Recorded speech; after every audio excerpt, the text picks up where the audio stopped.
Today, I'm proud to introduce you to Sybil Morial, a retired university educator and former First Lady of the city of New Orleans, whose work for her community is absolutely legendary. Ms. Sybil, it is such a pleasure to reconnect with you today. I've known you literally for my entire adult life. I'm just so pleased to reconnect with you, Star, and you look wonderful. Thank you, ma'am. Thank you so very much. I spent many, many happy days in your house learning how to eat crawfish correctly. Yes, indeed. With your son, my big brother, as I've always called him. It's just such a pleasure to talk to you, especially in light of what's going on in our country right now. Ms. Sybil, I'd like to just go back and ask you, what was it like growing up in the segregated South? It was very difficult. Of course, when I was a youngster, I didn't know any different. But we were barred from all public places.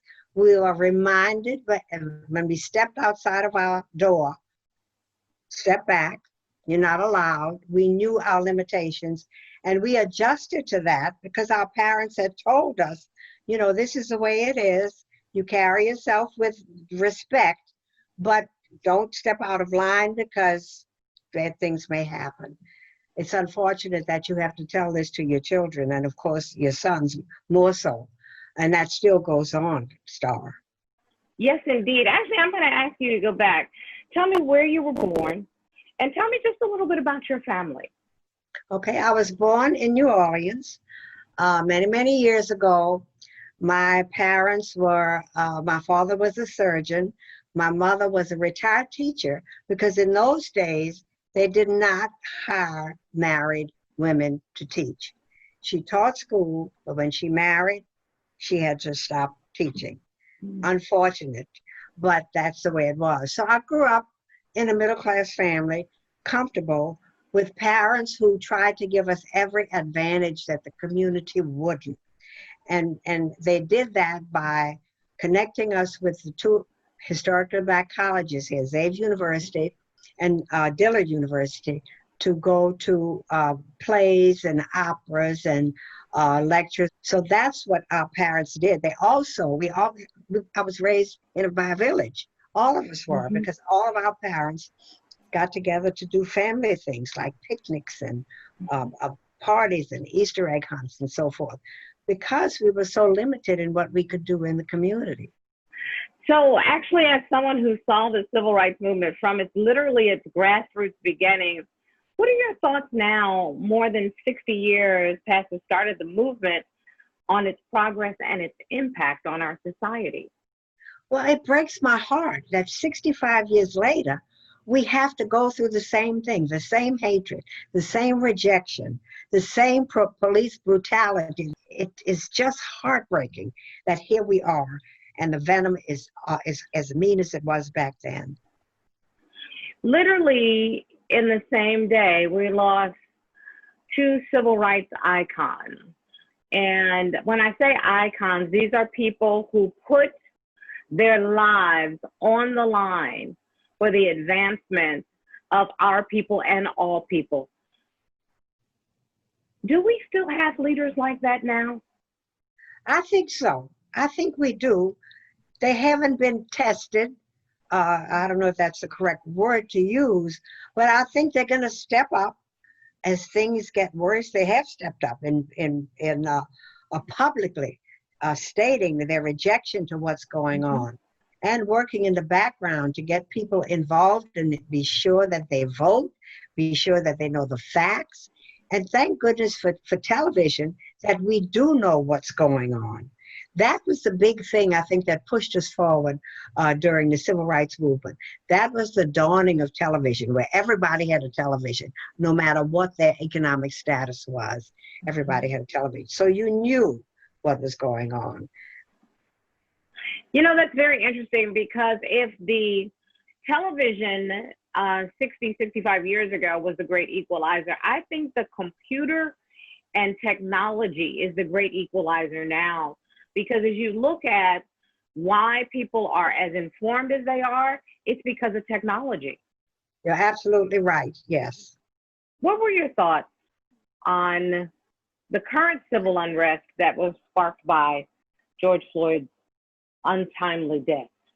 Well, the today, because we do see it on television, it comes directly to us. It gets right to our core that this could be done, that this policeman killed him, murdered him. Right. Murdered. Yes, that's what it is. And you can't just blow it off. It has to come to you personally that this is what is happening in this country that is supposed to be a democracy. This is what is happening to my people because they happen to be Black. I'd love to really just pick your brain for a minute and ask, what in your opinion are some of the ways that we as a society can reduce the prevalence of racial injustice? You've seen so much in everything that you've done. Well, let me tell you when my awakening was. I attended college 2 years here at Xavier University, Historical Black College, but I had traveled with my parents to conventions and so forth, and I wanted another experience. So my parents said, well, wait until you're 17.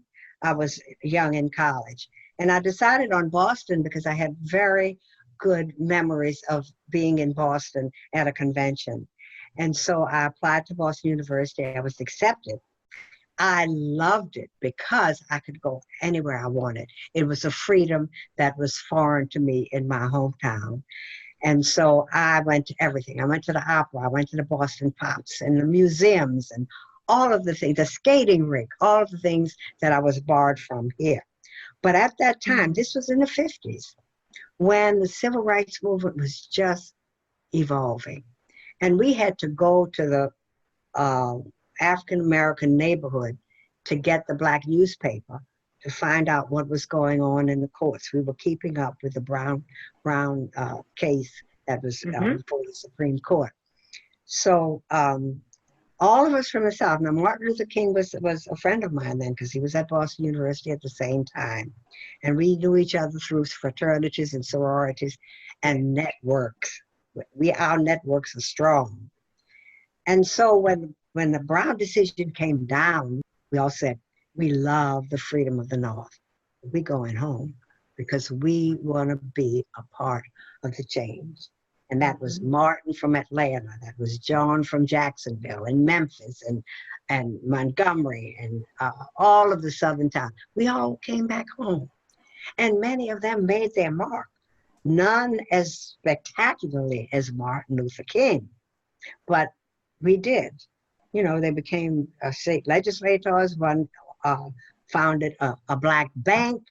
They really were a part of the change that happened during the Civil Rights Movement.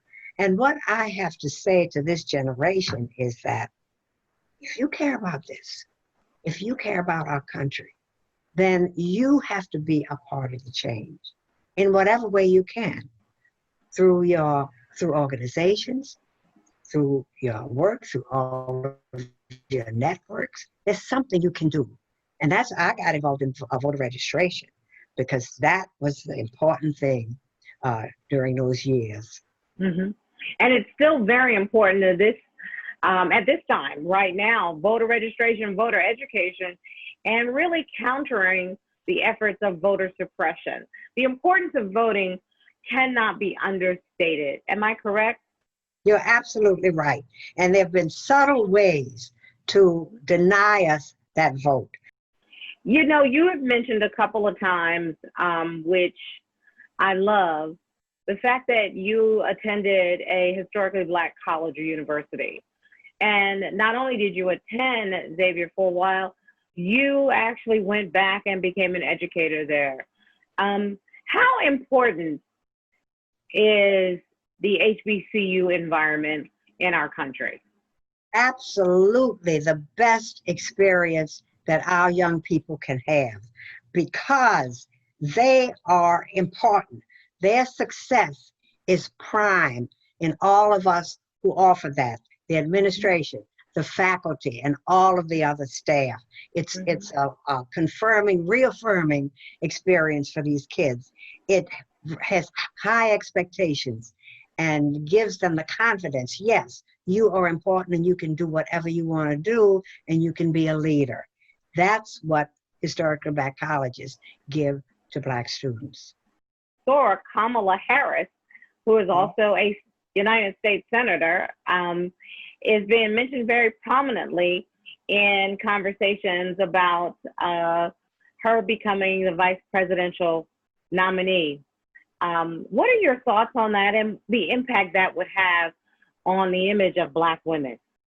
Oh, I think it would be so positive to women and who happen to be Black, that we are equal to the task. Yes, ma'am. Superior. Kamala Harris has proved herself, but all of the Black women who are being considered have achieved and have proven themselves. And it would be so great for Black women to have that role model. How do you stay in touch with your community? I mean, I mentioned early on that you were First Lady of New Orleans for a very long time. And then you were First Mother of New Orleans for an equally long time. So you are a New Orleans girl. I am. I really am. And I stay connected because I am on several boards that I feel passionate about. I remained on those boards when my husband was mayor and when my son was mayor, and I continue on those boards that I feel very strongly about: education, the rights of all people. So I'm connected. And now I taught for 13 years in a housing development here in New Orleans, the largest housing development in the city. And those children really have a hard time. Many of them do not go to college. Most of them do not go to college. But I run into them in the superstore, or in the drugstore. They say, "Oh, Miss Morial, remember you taught me? I remember you." And it's such a thrill that they do remember and we do talk. And I feel so happy that they are achieving at whatever level they are. I know that so many people watching this will be inspired by your words. But what is the one thing you'd like people who are watching this to take away from our conversation today? There are two things. Number one, you have to vote. Your voice is important. One voice is important. And if I had time, I would tell you some stories about that. The second thing is get involved. What do you care about? What do you care about? Don't just sit by. Be a participant, not a spectator. And get out there some kind of way, through organizations, through your church, through your work, through the boards that you're on. Make your mark. Your voice is important. Ms. Morial, I would like to hear, I don't care how much time it takes, I'd like to hear an example of how one voice can make a difference. Well, you can just take my husband and my son, who, through their lifetime,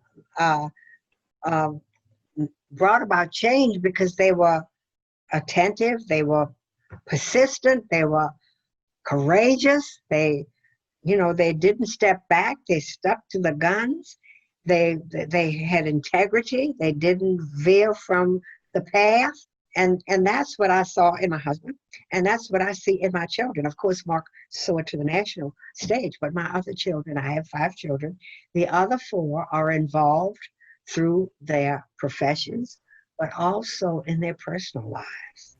You're so complimentary of the voice that your husband had and the voice that your son has. But I would be remiss if I didn't point out to our audience, you stood side by side with your husband all those years, and you raised the man that is your son and the other children. So bravo, Mrs. Morial.